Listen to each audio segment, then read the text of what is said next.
Hello everyone. Welcome back learners to Vedic Manthan platform.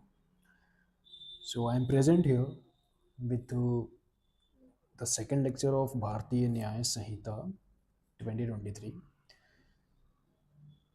So as we have completed the first lecture, now we are going towards to the second lecture of BNS. So let us have a quick recap of what we studied in the first lecture of BNS.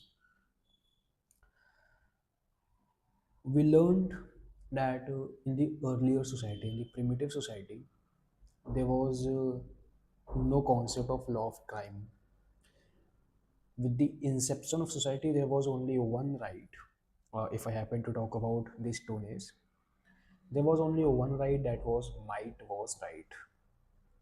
The powerful creature had their own wish.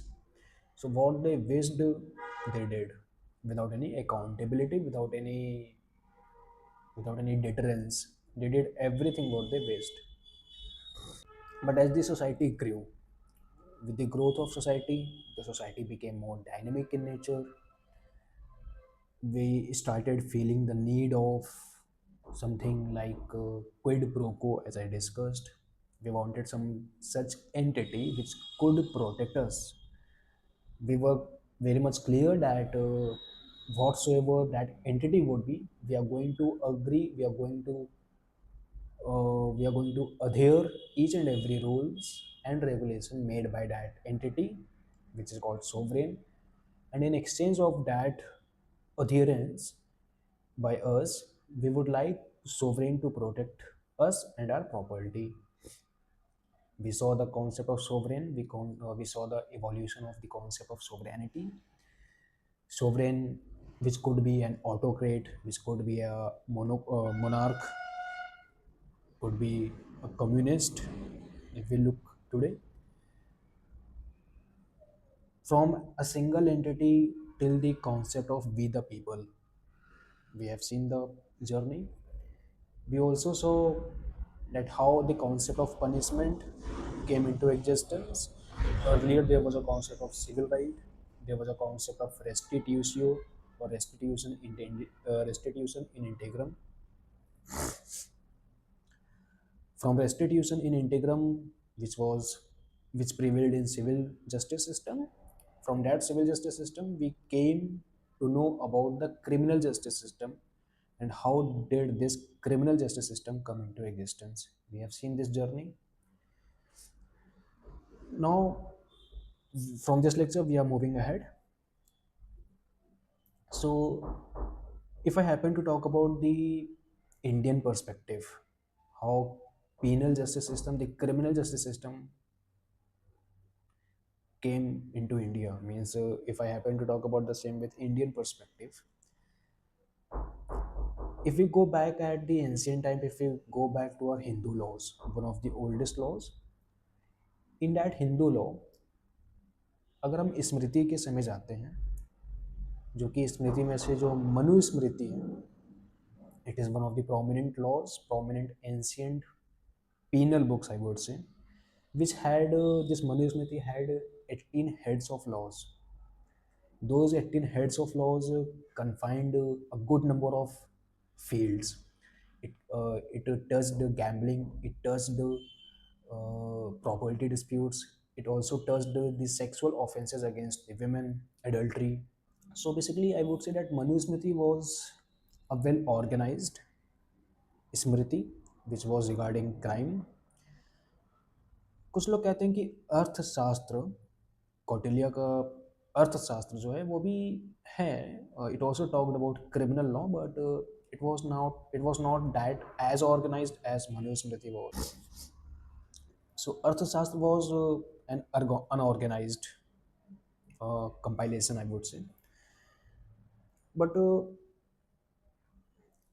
as I mentioned, that Manusmriti was the substantive law, which had no procedural iota in it. But when we come to Yasnaval ki Smriti, it was more or less, means it was completely the procedural law.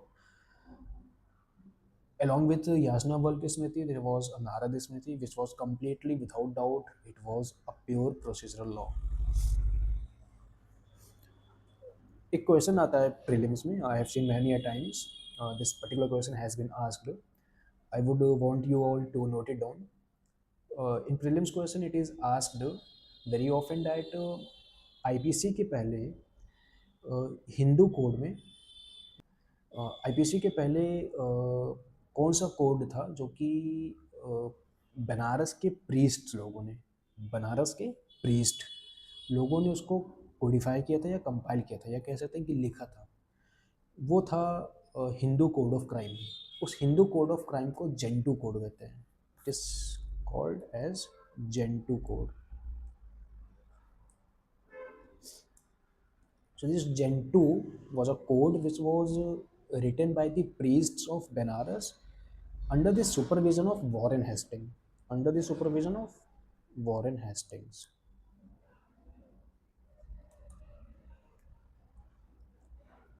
Now, if we come to Muslim law,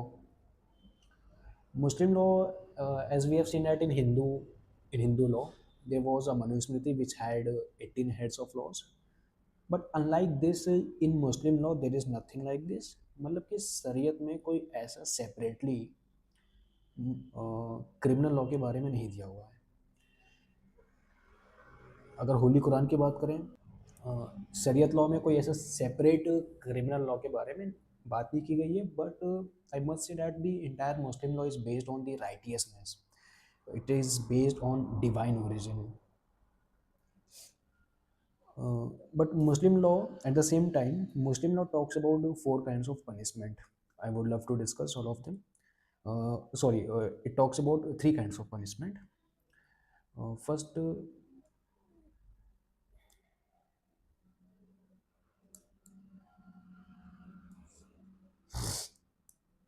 it talks about qisas, which was a kind of retaliation punishment. Retaliation type of punishment means which we know in the form of eye to eye, tooth for tooth, tooth for tooth. So retaliation, आपने मुझे मारा है तो मैं आपको मारूंगा. आपने मेरी प्रॉपर्टी को गिराया, आपने मेरी प्रॉपर्टी को डैमेज किया तो मैं आपकी प्रॉपर्टी को डैमेज करूंगा. आपने मुझे नुकसान पहुंचाया तो मैं आपको नुकसान पहुंचाऊंगा इन द सेम सेंस. मतलब कि जैसे कि आपने मेरे आँख को फोड़ा तो मैं आपके आँख को फोड़ूंगा. This is a kind of retaliation theory. जो किसास का मतलब यही होता है. सेकंड वाज हुड. हुड वाज स्पेसिफिक पेनाल्टीज होती थी. ये स्पेसिफिक पेनाल्टीज फॉर ऑफेंसेस. कुछ सेवरल ऑफेंसेस की जो स्पेसिफिक पेनाल्टीज होती थी उनको बोला जाता था हुड. थर्ड इज ताजीर. ताजीर was a discretionary punishment. This discretionary punishment was given by the qazi. So in 3 punishments के बारे में मुस्लिम लॉ बात करता है. Now when we come to the British times, Britishers के टाइम पे ब्रिटिश पीरियड के बारे में, ब्रिटिश पीरियड की बात करें विजावी क्रिमिनल लॉ इन इंडिया, तो बेसिकली मेयर्स कोड जो होते थे वो डील करते थे सिविल केसेस से. मेयर्स कोड, वहाँ पे कोई क्रिमिनल लॉ जैसा कोई कॉन्सेप्ट नहीं था. अगेन कोई ऐसा कोर्ट नहीं था जो क्रिमिनल लॉ से डील करता हो. एक कोर्ट था मेयर्स कोर्ट जो सिविल केसेस या सिविल डिस्प्यूट से डील करता था. But at the same time पहला क्रिमिनल लॉ बना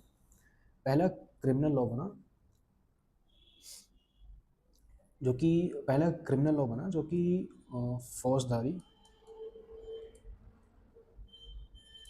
फौजदारी अदालत के नाम से. It was created by 1773 regulating act. ये फौजदारी अदालत क्रिमिनल लॉ की ट्रायल के लिए बना था. क्रिमिनल लॉ के केसेस इसमें चलते थे फौजदारी अदालत में. It was the very first court for criminal law. Before this no criminal law existed during the period of Britishers. एक ही कोड था, मेयर्स कोड, जो कि सिविल केस को डील करता था। एंड एंड इसी समय first time supreme court establish किया जाता है, जिसका नाम होता है सुप्रीम कोर्ट का निजामत सदर अदालत, जो कि बना था 26 इस्टेब्लिश हुआ 26 मार्च 1774 कैलकाटा में। So this was the first criminal court. I will let you know that there were three Supreme Courts. This was the first Supreme Court which was established in Calcutta in year 1774. तो जो इसकी appeal होती थी, फौजदारी की जो appeal होती थी, वो जाती थी इस निजामत सदर अदालत में। तो ये जो फौजदारी अदालत थी, ये डिस्ट्रिक्ट लेवल पे थी, डिस्ट्रिक्ट लेवल। तो ऐसे कई डिस्ट्रिक्ट्स में, सारी डिस्ट्रिक्ट्स में फौजदारी अदालत की इस्टेब्लिशमेंट होना स्टार्ट हुआ। फिर जिनको इस फौजदारी अदालत, जिसको आज हम जानते हैं डिस्ट्रिक्ट कोर्ट या सेशन कोर्ट के नाम से, which is in every district with the name of session and district court. Now, there were also four kinds of appellate courts. Four appellate courts, which were Calcutta, Dhaka, Patna, and Murshidabad. Murshidabad. These four were the appellate courts. Now, let me tell you the correct order, कैसे order हुआ करता था. Basically, as I told you कि फौजदारी court session या district level के होते थे। फौजदारी कोर्ट के ऊपर there were four appellate courts. Then at the top there was Supreme Court. But as I told you that the first Supreme Court was in Calcutta. Second Supreme Court was in Madras, which Calcutta, 1774, Madras, 1800, and Bombay, 1823. So these three were the Supreme Courts at that point of time. Then what happens that in 1861, uh, it was vanished. All the Supreme Courts were vanished, और high court act पास होता है 1861 में। Now these three Supreme Courts, the first Supreme Court Calcutta, then after Madras, then Bombay, these Supreme Courts existed till 1861 until High Court Act was passed. The moment High Court Act passed, ये सारे supreme court को हटा करके सारी जगह high court की establishment हो जाती है। It vanished it vanished all three Supreme Courts and now one High Court in every state. Now होता क्या है कि हर एक स्टेट में एक एक हाई कोर्ट की इस्टेब्लिशमेंट हो जाती है। Now जब सारे स्टेट में हाई कोर्ट्स की इस्टेब्लिशमेंट हो गई, तो अगेन पहले तो सुप्रीम कोर्ट तो चलिए था एटलीस्ट, जो एक टॉप लेवल कोर्ट था, एक एपेक्स कोर्ट था। बट जब 1861 में हाई कोर्ट एक्ट पास होता है, हाई कोर्ट की इस्टेब्लिशमेंट होती है हर एक स्टेट में, देन कोई एपेक्स कोर्ट, कोई एपेक्स नाम की एंटिटी बचती नहीं है जहाँ पे जो हम कह सकें कि ये this is the last stage of justice, या फिर ये जो फाइनल करेगा that will be finalised for ever. तो नाउ व्हाट हैपेंड कि जब हाई सुप्रीम कोर्ट जैसा कोई एपेक्स बॉडी नहीं था, हाई कोर्ट सेवरल स्टेट्स में आ चुके थे, तब सुप्रीम कोर्ट का जगह लेने वाला कोई और नहीं बट प्रीवी काउंसिल था, जो कि sometimes we read in our judgment, in our rulings that this case is of privy council. तो this was the privy council which which came into existence out of necessity, क्योंकि supreme court तो vanish हो गया high court act के आने की वजह से। ये Privi council came into existence, this privy council came into existence, and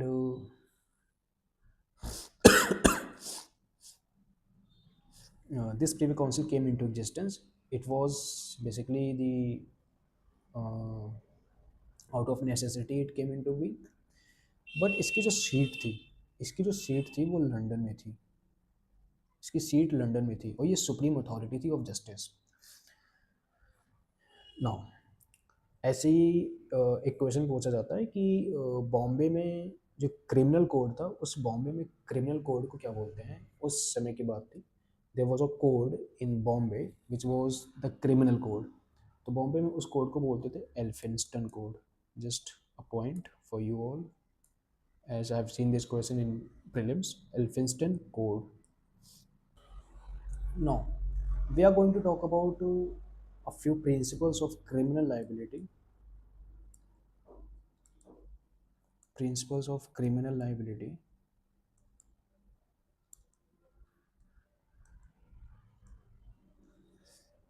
Now, we are going to discuss about the principles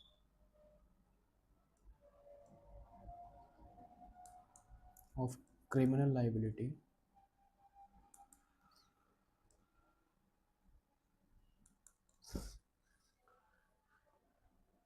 Basically, uh, there was a time as we studied in BNSS that होता क्या था कि एक offence commit हुआ, जो complainant है या जो इन्फॉर्मेंट है वो एफआईआर लॉन्च करवाता है. उसके बाद एक्यूज्ड की रिस्पॉन्सिबिलिटी बन जाती थी कि it is accused who has to prove that he is innocent. It is the responsibility of accused that he has to prove that he has not committed a crime. No, this scenario existed till 1934. Then in 1935, a path-breaking judgment comes which overhauled the entire criminal justice system. That judgment was Volmington. Volmington. Volmington versus Director of Public Prosecutor. It was English law case. There was, you can say that, House of Lord was there in this.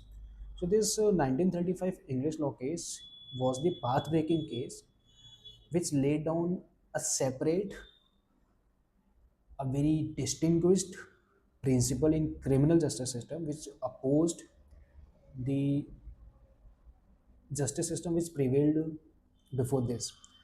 जो कि ये कहता था कि accused की responsibility है कि it is he who has to prove that he has not committed a crime. But Volmington versus Director of Public Prosecutor का ये कहना था कि no, now this is not going to be the scenario anymore, but it is going to be the person who is approaching court, who is moving to court for the relief.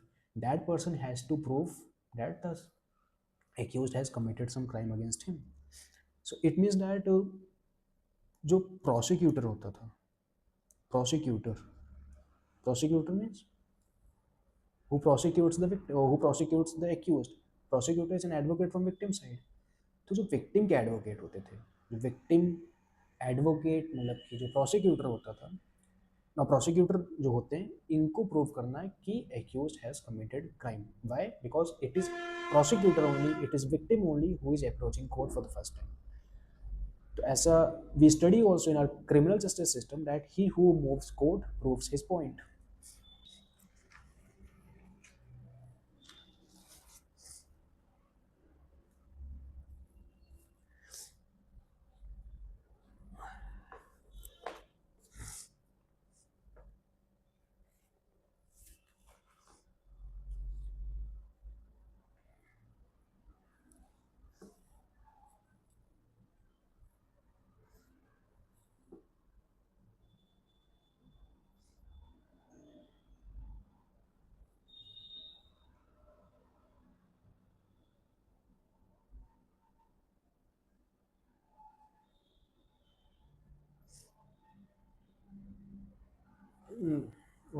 Now, let us move further and talk about the next concept.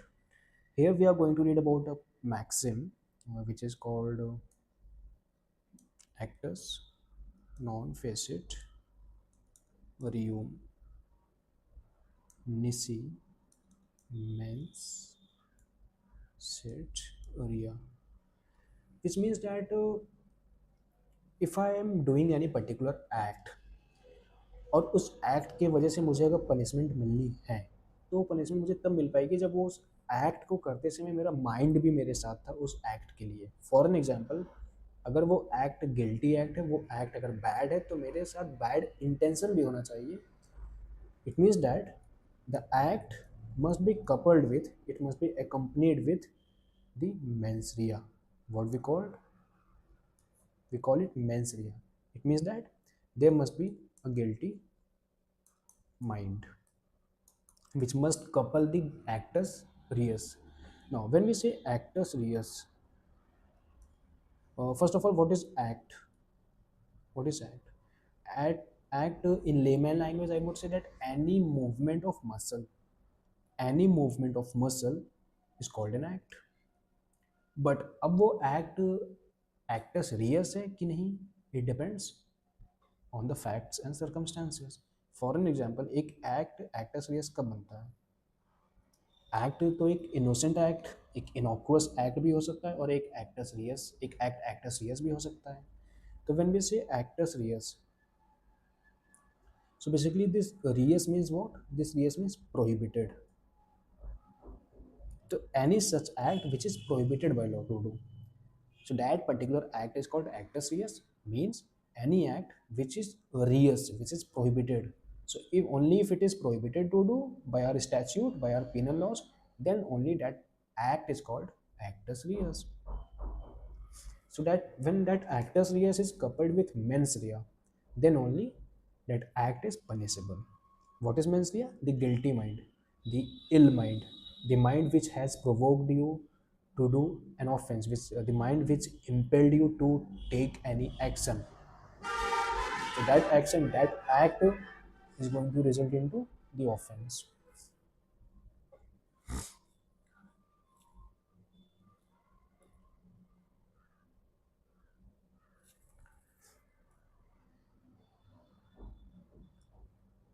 So now what we can conclude that my act is going to be punishable only then when it is coupled with or it is accompanied with mens rea.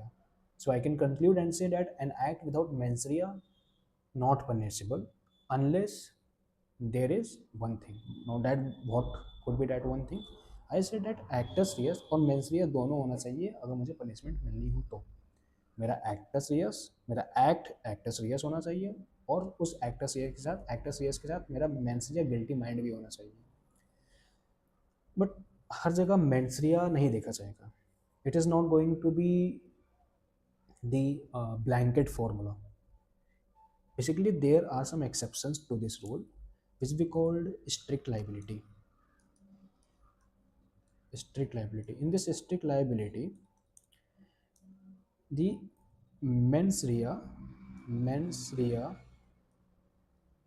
is immaterial. Means, for an example, let us say, suppose I'm a shopkeeper, I run a shop, I run a merchant shop. Now I do some uh, impurities in cereals or in some rice to sell to increase my profits. It means that मैं क्या कर रहा हूँ, मैं adultery कर रहा हूँ, मैं एडल्ट्री कर रहा हूँ in the sense that food adulteration कर रहा हूँ। फूड के साथ मैं छेड़छाड़ करके फूड की क्वालिटी को रिड्यूस करके और अपना बेनिफिट बढ़ा रहा हूँ, जो कि इन रिजल्टेंट क्या होगा, the consumers will be harmed, in their health will be harmed. So इसको बोला जाता है फूड एडल्ट्रेशन। यहाँ पे जो मेंसरिया होगा ये इमटेरियल होगा। अब जो फूड इंस्पेक्टर होगा, if food inspector happens to come and have a visit and inspect my shop, if he finds something कि इस पर्टिकुलर फूड में, इस पर्टिकुलर सीरियल में और राइस में कुछ मिक्स किया गया है जो कि इम्प्योर कर रहा है और क्वालिटी रिड्यूस करके और बेनिफिट बढ़ा रहा है, आपका प्रॉफिट बढ़ा रहा है commercial wise, then that food inspector is not going to leave me on only on the basis if I say that I had no intention to do। ये कैसे हो गया पता नहीं, मिक्स हो गया होगा, किसी भी रीजन से मिक्स हो गया होगा, मुझे नहीं पता। और इनफैक्ट असलियत में भी ऐसा भी हो सकता है, क्यों हो सकता है मैंने मिक्स ना किया हो, किसी और ने मिक्स किया हो गया हो, कोई और मिक्स किया हो, लेकिन वो पाया गया मेरे दुकान में, मेरे शॉप में, तो I will be responsible though I had no mens rea, and to be honest that act was not actus reus of mine. हो सकता है वो एक्टर्स रियस में रहा हो, बट मतलब अगर कोई सही में कोई और इम्प्योर करके गया हो वो पर्टिकुलर सीरियल, लेकिन I will be robed in because it is found in my shop. So here mens rea will be immaterial. So there are some exceptions like this that where mens rea is not considered and you are roped in, आपको punish किया जाता है despite of the fact that you had no mens rea, और या फिर गलती से हो जाता है फिर भी you are punishable. Now we are going to talk about a new concept it is called theory of causation. Theory of causation, it is going to be the very important concept as far as your mains is concerned. So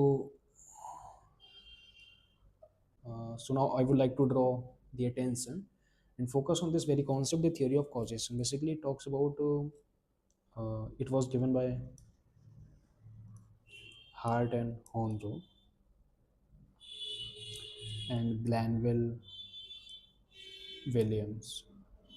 Basically this theory is also called a theory of intervening cause. It is called theory of intervening cause, which is also known by a maxim called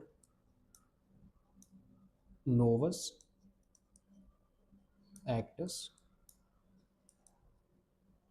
interveniens.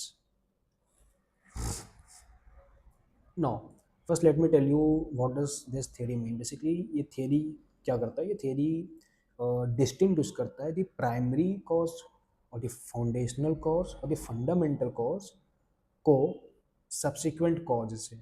मतलब कि इस theory को समझने के लिए we have to causes. मतलब कोई एक ऐसा मैं ऑफेंस का एग्जांपल लूँ जिसमें दो कॉज हुए हों, it is very much important कि it has to be two causes in it. तो जब कोई एक ऑफेंस के पीछे दो कॉज रेस्पॉन्सिबल होते हैं, then it becomes very much imperative to distinguish and find out the correct cause कि which cause has to be liable, which cause has to be punishable. तो here comes the role of theory of causation or the theory of intervening. So basically this theory distinguishes the primary theory or the foundational or the fundamental theory from the subsequent this theory uh, distinguishes the primary cause, the fundamental cause from the subsequent event or from the subsequent cause. Now in this we ought to have major cause and minor cause. I'm taking an example on the basis of first major cause, then minor cause. Suppose I'm taking an example that A B को shoot करता है chest पे। Now shooting on somebody's chest, it is very much fatal in nature. होता क्या, वो on the spot ही does not die, but ambulance की arrangement होती है, एम्बुलेंस बुलाया जाता है। Now suppose if I take the example where there are two causes in this particular incident. Suppose A shoots B. A shoots B on his chest.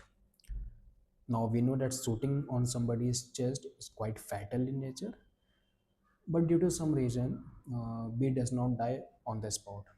Ambulance की arrangement होती है, ambulance आती है, बी को लेके जाती है हॉस्पिटल। जब एम्बुलेंस बी को ले जा रही होती है हॉस्पिटल, तो होता क्या है कि unluckily on the X road पे on the way to hospital ambulance की एक्सीडेंट होता है। एम्बुलेंस की एक्सीडेंट होने की वजह से बी की डेथ हो जाती है एम्बुलेंस में ही बिफोर रीचिंग द हॉस्पिटल। अब यहाँ पे ये डिसाइड करना है कि किस कॉज के वजह से बी की डेथ हुई। Am I going to liable A, means A is suppose to be liable in this, और A has some defensive point to say, क्या ए कुछ डिफेंड कर सकता है अपने आप को, या एम्बुलेंस का एक्सीडेंट होना is going to be all and all of this incident? Let us decide. So basically A ने शूट किया बी के चेस्ट पे. So shooting on somebody's chest will be called, it is since now you have to decide using your prudence that is it minor cause or major cause. It is major cause. So this major cause is also called causa causans.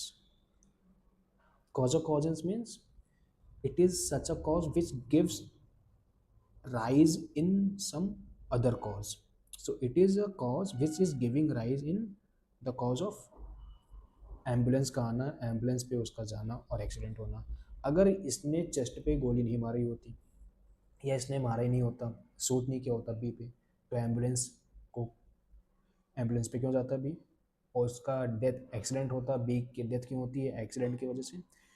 मतलब B का वहाँ तक पहुँचना, उस accident का शिकार होना, ये पूरा एक का जो एक्ट था, एक्टस रियस था, वही वजह है.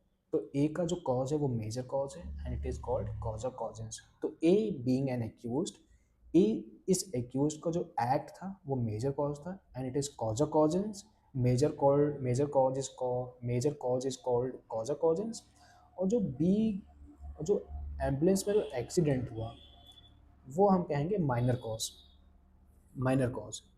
तो उस minor cause, this minor cause, this minor cause is called causa sine qua non. Causa sine qua non, which is called minor cause.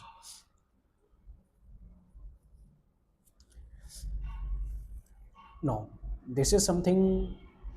Now जब हमारे सामने ऐसी propositions आते हैं एग्जाम में, then we have to decide using this theory in our mains examination. So basically वो proposition जो इस problem के बेस पे आते हैं, that proposition does not intend solely to know the answer, but that examiner who has framed such proposition is also very much interested to know that whether this kind of theory is there in your knowledge or not. So you have to apply this particular theory to determine which one is causa causal and which one is minor causa sine qua non. But इसका एक exception है in R B S A, in R B N S. Basically इसका exception है when we go to our section 100. एक exception है when we go to our Bharatiya Nyaya Sanhita section 100 explanation 2. I would want everybody to open and have a look. Section 100 explanation 2. It reads out like where death is caused by bodily injury, the person who causes such bodily injury shall be deemed to have caused the death, although by resorting to proper remedies and skillful treatment the death might have been prevented. Basically what does this particular line mean? ये कहना चाहता है कि अगर एक इंसान ने कोई एक ऐसी बॉडीली इंजरी कॉज की है और उस पर्सन को, जिसको बॉडीली इंजरी हुई है, उस पर्सन की डेथ हो जा रही है, तो यही माना जाएगा कि जो कॉज किया है, जिस पर्सन ने बॉडीली इंजरी दिया है, वही पर्सन मर्डरर होगा, वही पर्सन लायबल होगा. वो ये नहीं कह पाएगा कि अगर इस पर्टिकुलर हॉस्पिटल में अच्छी रेमेडीज दी जाती या अच्छा स्किलफुल ट्रीटमेंट दिया होता, मिला होता एक उस पेशेंट को, तो उसकी डेथ नहीं होती, उसका ट्रीटमेंट अच्छे से हो जाता, वो बच जाता, उसकी जान नहीं जाती. हो सकता है ये असलियत में कहानी सही हो सकता है हॉस्पिटल में जो ट्रीटमेंट्स मिले हों वो बहुत ख़राब मिले हों, वो सब अलग की बात है. But an accused can not take this as a defensive point कि हाँ, अगर had he got a good treatment, had he got a skillful treatment, then the patient would have been saved, उसकी डेथ प्रिवेंट कर ली जाती, उसकी death नहीं होती. तो ये नहीं कह सकता accused.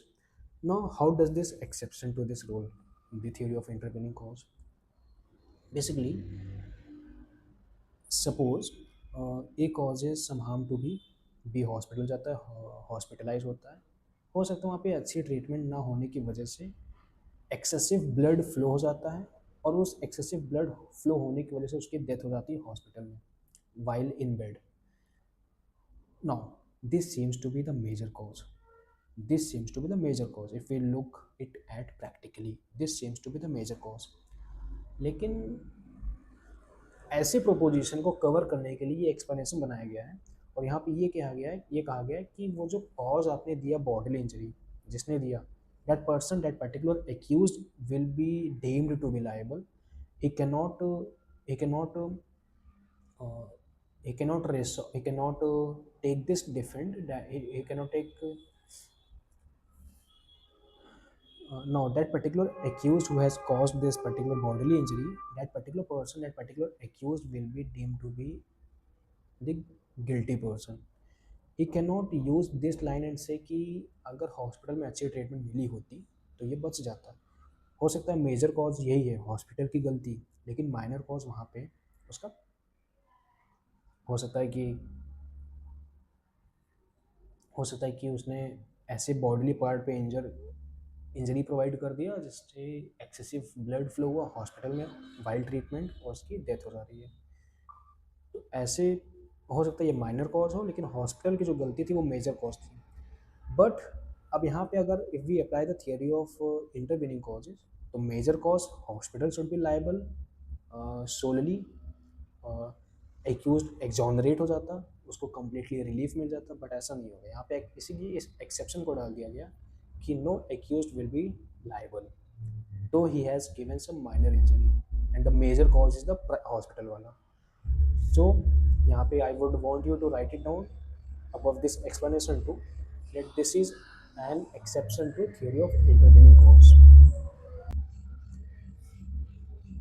We can take further more examples of theory of intervening cause. For an example, let us say that A suits B, A suits B, B gets hospitalized. He remains hospitalized for 6 months. 6 months में hospitalised होने के साथ साथ उसको ultimately hospital में ही infection हो जाता है. इन्फेक्शन होने की वजह से इन्फेक्शन फैल जाता है, इन्फेक्शन होने की वजह से ही गेट इन्फेक्टेड, और देन उसकी डेथ हो जाती है. तो यहाँ पे again the accused will be liable, not the hospital. वो अलग बात है कि हॉस्पिटल की अलग से फिर इंक्वायरी इन्वेस्टिगेशन होगा कि क्या कोई पार्ट ऑफ नेग्लिजेंस रही हो हॉस्पिटल में, that is separate thing. But accused will not be exonerated, he will not be freed, उसको पनिशमेंट मिलेगी, he will be liable for murder. Now the second theory, if we talk about the second principle of ordinary hazard. Principle of ordinary hazard. Let us take 2 to 3 cases. The first case that A suits B,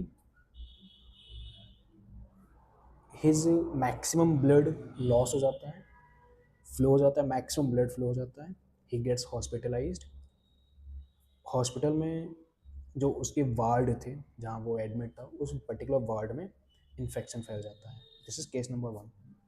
late us take case number 2. No, in case number 2 उस particular ward में infection फैलता है, he get infected. But उस particular ward में उसके साथ साथ 20 लोगों की और मौत हो जाती है, including him.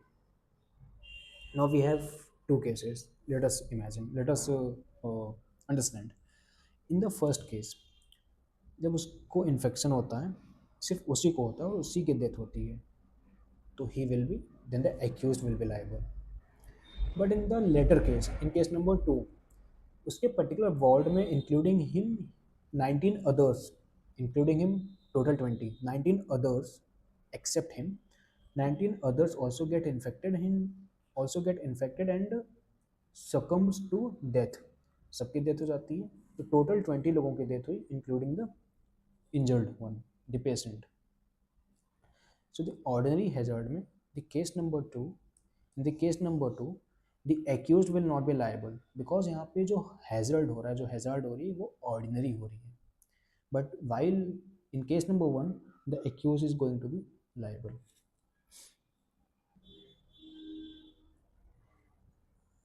Now we are going to talk about a concept.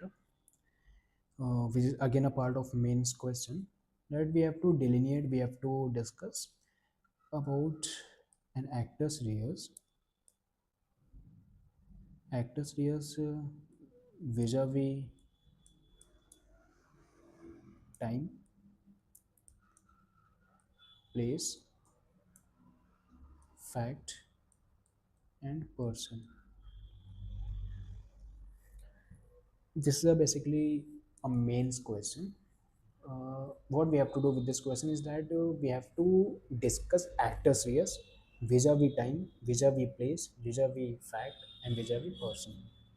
Yet how the scenario, how the role, how the contribution of actus reus in punishing a person gets changed, the degree of punishment gets changed. Now, first let us take the example of time. Now, if we happen to discuss actus reus vis-a-vis time, if we open our Bharatiya Nyaya संहिता, अगर हम लोग जाते हैं section 309 clause 4 में, let us read section 309 clause 4. Let us read. Whoever commits robbery shall be punished with rigorous imprisonment for a term which may extend to 10 years and shall also be liable to fine. And if the robbery be committed on the highway between sunset and sunrise, the imprisonment may be extended to 14 years. What we have seen? We have seen that एक particular time पे अगर आप robbery करते हो तो आपको punishment कम मिलती है, वेयर एज एक पर्टिकुलर ऐसे टाइम पे आप रॉबरी करते हो, कमिट करते हो जबकि ऑफेंस आप सेम कमिट कर रहे हो, बट जो कमिटल का टाइम है दैट गेट्स चेंज्ड, और उसके चेंज होने की वजह से you are going to get higher punishment और lower punishment as the case में बी. आप दिन में रॉबरी कर रहे हो, आपको पनिशमेंट मिलेगी 10 years विथ रेगुलर इम्प्रिजनमेंट, मे और may not with fine. But if you commit the same robbery in night time, means between sunset and sunrise, then you are going to get punishment of 14 years with rigorous imprisonment. So now we could see that how the actors reus plays role vis-a-vis time. अगर आप time देखा जाए तो with respect to time एक offence कैसे role play करती है in giving you different degree of punishment. Now let us take the example of actus reus vis-a-vis place. जैसे कि there is a case, Morley S. Deora of South India, I think it is a case, where we studied that smoking in public place is an offense. So smoking in public place is an offense. Here we took the example of robbery. Here we are taking the example of smoke. If a person is smoking at his home, within his house, it is not an offense. Why? Because he is not harming anybody. But if the same person goes out, comes out in the market and smokes, the other person who are surrounded, who the other person by whom he is surrounded, they get harm, they get affected. तो उस उस affection तो उस जो affect कर रहा है और लोगों को while smoking in public place, he is getting he is committing an offense. So he is committing an offense by doing the same particular act which was not an offense when he was doing, or as far as he was doing, by living in his home. तो smoke करना घर के अंदर is not an offence, but smoke करना at public place becomes an offence. So this is actus reus vis-a-vis place.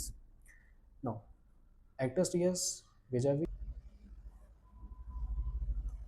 now we are going to take the example of actus reus vis-a-vis fact. Suppose he is already married to be, he is married to be, A happens to fall in love with some other lady, say C. Now he wants to get married with C also. Since he is married with B, if he is going to marry again with C, he is going to commit an offense of bigamy. So basically, suppose he is married to B, now he is going to marry C. He married to C. Now, when he married to C, he goes to the registrar and asks the registrar he goes to the registrar and asks the registrar to register his marriage, the second marriage. तो registrar के पास वो जाता है, मान लेते हैं कि 10 बजे, 10 बजे in the morning he goes. जब वो 10 बजे पहुंचता है सेकेंड मैरिज रजिस्टर करवाने के लिए, तो होता क्या, वो ही gets a call about his first wife that वो 9:55 पे उसकी फर्स्ट वाइफ की डेथ हो गई है, उसकी फर्स्ट वाइफ की डेथ हो गई है। अब ये it is not a bigamy, why? At 10 a.m., when he is registering his second marriage, at the time of the registration of his second marriage, he is not married with the first wife. The first wife dies. Then, at that point of time, at 10 a.m., he becomes very much eligible to marry the second marriage, to marry the second another person. So, this is how the actors vis-a-vis facts plays a role. So, now in this case, no bigamy committed. Had this B been alive by 10:05, तो वो bike में हो जाता, but वो 9:55 पे उसकी death हो गई और 10 AM पे उसकी रजिस्ट्रेशन हो रहा है सेकंड मैरिज के, then it is no more a bigamy. So we have taken the example of bigamy over here. No, the last but not the least, actors trias vis-a-vis person, very famous, but it is no more an offense as of now. We have seen in the case of the judgment of Joseph Syme that adultery is no more an offense. So if we happen to take, although it is not an offense, but I'm taking the example of adultery only.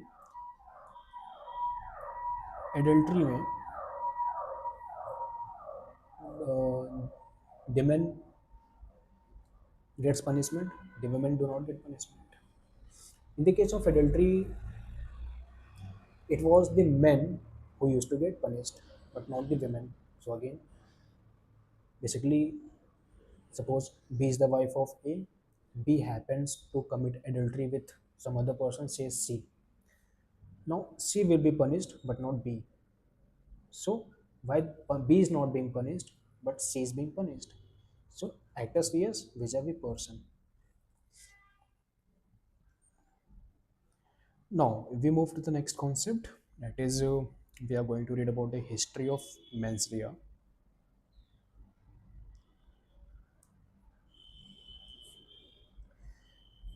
Mens rea. When we happen to talk about mens rea in criminal law, we get to see two famous cases, two landmark cases on mens rea. That is R versus Prince, and the second is R versus Tolson. Now, first let me adduce the facts of both the cases.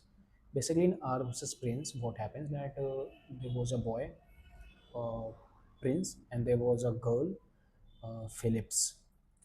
So basically, at that point of time, uh, I think this is a case, if I'm not wrong, this is a case of 1875, R versus Prince. At that point of time, there was an act, the Offences Against the Persons Act 1861. Its section 55 used to say that अगर कोई unmarried girl who is below 16 years, if उसको कोई लेके जाता है against the will और against the permission और बिना पूछे बिना परमिशन लिए लड़की के फादर का, the section 55 of the same act used to say that if any unmarried girl who is below 16, if she is being carried away by some boy by somebody else without the permission of her father, that will be an offense. Now this was the section 55, the prevailing act at that point of time when this case came into existence. होता क्या, that boy Prince takes away the girl Phillips who was actually 14 years of age. So उसकी actual as 14 थी, but जब वो Prince आता है Philips के पास, पूछता है प्रिंस कि आपकी एज क्या है, then Phillips tells that I am 18। वो झूठ बोलती है, she says that I am 18। In appearance wise also as far as physique of that Phillip was concerned, वो 18 की दिखती भी थी. तो prince relied upon her. He carried away her without the permission of her father. When father comes to know, father wanted to prosecute Prince with the contention that he has committed an offense of section 55. Now, this is a case of R versus Prince. What happens in R versus Tolson? Basically, there was a lady, Mrs. Tolson. She was married to a man, Mr. Tolson, in 1880, if I'm not wrong. 1880 में they get married. Then in the very next year, in 1881, Mr. Tolson deserted and वो कहीं चला जाता है छोड़ के. Then Mrs. Tolson kept waiting. She used all her possible ways to find him out. She used all her uh, possibilities, जो जो चीज़ें possible. She used all her possible ways to find him out, but she couldn't approach her. She couldn't approach him. She couldn't find him out, Mr. Tolson को. But she kept waiting for 6 to 7 years.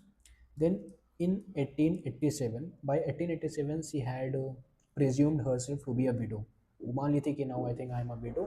He is no more in this world. He is I think dead. So I am a widow, and let us get remarried to some other man. She gets Mrs. Tolson gets remarried to some another man in year 1887. After getting remarried, after a couple of months, mister Tauson suddenly appeared and came. और जब वो आता है तो वो bigamy का charge या bigamy के लिए प्रोसिक्यूट करता है मिसेस टॉसन को. Now I adduced the effects of both the cases. Now let us delve deeper. R versus Prince के केस में जज साहब ने ये बोला कि ये जो आपने कमिट किया ये इंट्रिंसिकली रॉन्ग है. ये जो आपने किया इसकी कोई इसकी कोई माफ़ी नहीं है, इसको माफ़ किया ही नहीं जा सकता. ये इंट्रिंसिकली रॉन्ग है, ये इनहेरेंटली रॉन्ग है. ये रॉन्ग है इनहेरेंटली, ये रॉन्ग है इंट्रिंसिकली. इसकी कोई सॉरी नहीं है. Prince was Prince was basically contending the fact that I asked the girl, she lied that she was 18 और वो दिखती भी थी और मेरा कोई मेंसरिया नहीं था तो मैंने कोई ऑफेंस किया नहीं है. Prince contended on mens rea basically कि मेरा I had no mens rea and basically prince had no mens rea. He asked the very girl that what is how old are you. She lied, she said that she is 18. तो वो लेके जाता है though without the permission of the father of the girl. So the judge, the Lord says that, House of Lord says that no, you have done something which is intrinsically wrong. Okay, so there is no room of sorry. There is no room of being sorry in it. But in the case of R versus Tolson, Mrs. Tolson kept waiting for 6 to 7 years. She used all her possible means to find him out, to find her husband out, which she could, after all, she couldn't. So after assuming that she is widow now she has to get, she should remarry to some other man. This she did in 1887. तो यहाँ पे जो उसका mens rea था वो ये नहीं था कि वो अभी जिंदा है, मेरे पति जो मेरे मिस्टर टॉल्सन थे वो अभी जिंदा है and I should commit bigamy. ऐसा उसका इंटेंशन नहीं था. मेंसरिया वहाँ भी नहीं था प्रिंस वाले में, पर मेंसरिया टॉल्सन वाले में भी नहीं है. बट जो जज की, जो हाउस ऑफ लॉर्ड्स की जजमेंट थी, that was discordant, that was not similar in both of these. यहाँ पे जो हाउस ऑफ लॉर्ड था यहाँ पे कहते हैं कि Mrs Toulson did not commit bigamy. यहाँ पे जो यहाँ पे जो मिसेस टॉल्सन ने किया दैट इज समथिंग मैला इन प्रोहिबिटो है. Mala in prohibito. But what Prince did that was termed as mala in se. These are very important phrases which I have noted down. Mala in se means the mala, the wrong, the thing which is wrong, and that wrong is intrinsically wrong and that cannot be forgiven. That cannot be forgiven. But mala in prohibito is something which is diluted in nature as far as the degree of wrong is concerned, and Mrs Toulson ने जो किया वो prohibited है, but उसने due diligence में किया, वो good faith में किया उसने। गुड फेथ यहाँ पे कहने का मतलब, in criminal law, I teach you further in further classes, criminal law में गुड फेथ का मतलब होता है with due diligence, with due care and diligence. यहाँ पे ड्यू केयर एंड डिलीजेंस कैसे दिखती है कि उसने वेट किया 6 ईयर्स 7 ईयर्स, उसने कोशिश किया कि मिस्टर टॉल्सन को ढूंढा जाए। She kept waiting for over a period of 6 to 7 years, then she gets remarried. Then इसीलिए इसको मैलाइन प्रोहिबिटो बोला गया और आर वर्सेस पेंस को मैलाइन से बोला गया है। Now, now let us keep this much for today. Now in further, in next BNS class we'll move ahead. Now the next class will be on the second lecture of BNSS. Till then, I would expect to note it down since this lecture was a bit heavy. So you have got many things to learn. I hope you note it down in your notebook and be ready with the second lecture of BNSS. Thank you.